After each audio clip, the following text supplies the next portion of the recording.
Kali ni punya hujan bukan hilek punya hujan, memang lebat punya hujan. So nak tak nak aku kena tutup shutter separuh sebab apa? Angin kuat sampai buat lantai dalam bengkelku basah, banjir.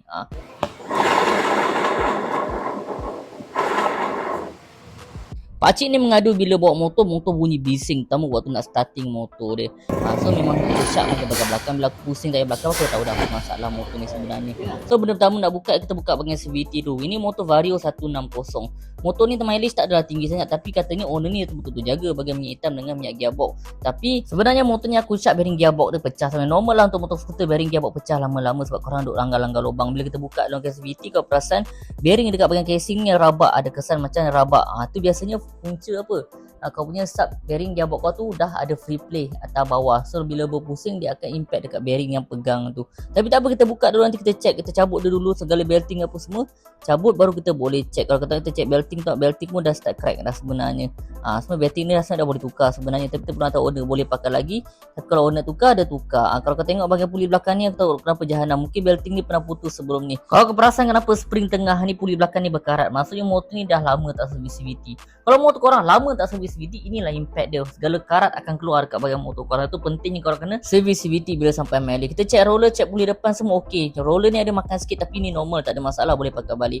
Kita check sub gearbox. Bila goyang atas bawah memang ada free play. So confirm lah bearing gearbox ni motor ni pecah. So nak tak nak, kalau nak buka bearing gearbox, kau kena cabut exhaust, kau kena rantai belakang. Bila kita pusing, memang motor ni bunyi bising. Memang confirm lah bearing sub gearbox ni memang pecah. Cuma aku tak tahu dah pecah teruk ataupun hanya pecah sikit tu permulaan. So itu nak tak nak memang kita kena buka dulu. Nak buka dia pertama kita kena buka exhaust. Sebab apa?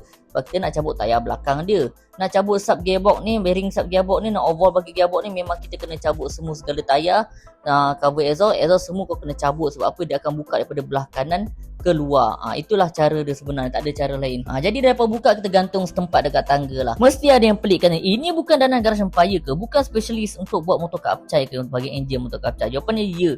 Tapi diorang ni pelik sikit. Kadang-kadang diorang ni dah bosan buat motor kapcai, ada motor skuter nak hantar, kadang diorang ambil je satu dua. Diorang sebenarnya boleh je buat semua motor, tapi sebab aku limitkan diorang punya kerja, fokus untuk suatu bidang, so diorang kena ikutlah arahan lah kan. Jadi segala motor skuter yang nak masuk dah akan hantar ke spesialis bahagian skuter, iaitu Danang Garage Tidai Kajang, Danang Garage Bukit Mewah Kajang. So tapi sekali diorang layan aku pun okey, tak ada masalah pun. So tak adalah bosan sangat asyik layan motor kapcai je kan. So boleh kita cabut tayar dulu. Ini bush tayar ni kau jangan terbalik. Kalau kau tak terbalik, motor kau kebunyi bising. Pastikan kalau kau pasang sendiri, pastikan bush tu tak terbalik bahagian nipis tu. Jadi lepas cabut tayar terletak setempat. Tapi tengah-tengah bawah hujan tiba-tiba rasa sejuk pula. Kenapa basah-basah badan belakang aku? Rupanya hujan lebat dekat luar. Kali ni punya hujan bukan hilek punya hujan, memang lebat punya hujan. So nak tak nak aku kena tutup shutter separuh sebab apa? Angin kuat sampai buat lantai dalam bengkelku basah, banjir. Tapi hujan kali ni angin dia ribut lain macam. Aku terpaksa tutup lah payung luar ni. Sebab apa? Kalau aku biar angin terbang, saya kena payung ni terbang. Rupanya aku ingatkan hujan biasa. Rupanya dekat Hospital Kajang pun aku dengar sampai dah banjir lah sebabkan hujan kali ni. Tapi tak apalah, kita tutup separuh bengkel, tutup shutter, kita boleh sambung buat kerja. Tak adalah sampai banjir dalam bengkel kan. Jadi kita fokus untuk buka gearbox ni pula. Kau buka skru yang ada, skru 12, and then kau tolak je bahagian mangkuk sub gearbox ni. Kalau aku perasan bau minyak gearbox dia agak busuk. Mungkin owner dia dah lama tak tukar minyak gearbox. Kau tengok warna pun dah hitam-hitam dah macam ni. Minyak gearbox sepatutnya kalau keluar dia clear, tak adalah terlampau kotor. Tapi kalau dah berkeladak kotor macam ni, maksudnya kemungkinan besar gearbox ni lama tak tukar. So kita cabut dulu sub gearbox, barang mangkuk gearbox ni dulu.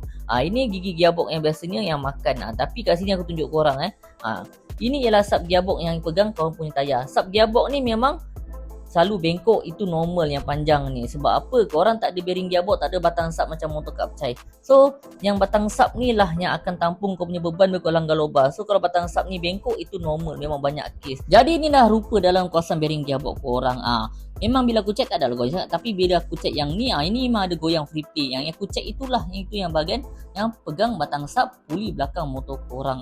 Kita check bearing yang lain semua okey, tak ada masalah. Kalau ada free play pun sikit, itu free play yang normal, tak teruk sangat.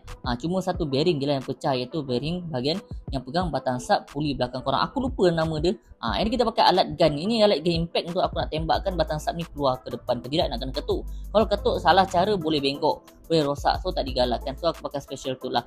Bearing ni aku masukkan, bearing ni dah start kasar, dah start pecah, dah bergoyang. Kalau bearing gearbox kau pecah terlampau teruk, dua gearbox ni yang selalu akan impact makan. Sebab apa? Dia akan bersentuhan antara satu sama lain. Tapi untuk motor ni bearing gearbox dia okey, hanya pecah pecah bahagian satu tu saja, and then dia punya gearbox tu okey, tak ada masalah, tak makan. Biasanya dua tu yang biasanya akan makan dulu. So kita tukar benda yang penting dululah. So settle untuk motor ni, tinggal nak pasang je, senang je, tak payah nak pening kepala, tak perlu nak overhaul kalau masalah motor bearing gearbox pecah ni. So untuk korang mana ada masalah motor skuter, boleh hantar dekat dua cawangan kita yang fokus tu buat bahagian skuter, iaitu Dana Garage Bukit Mewah Kajang dengan Dana Garage TTI Kajang. So motor-motor tak percaya pula, kau boleh hantar dekat mana-mana cawangan kita yang dekat dengan rumah korang, tak ada masalah.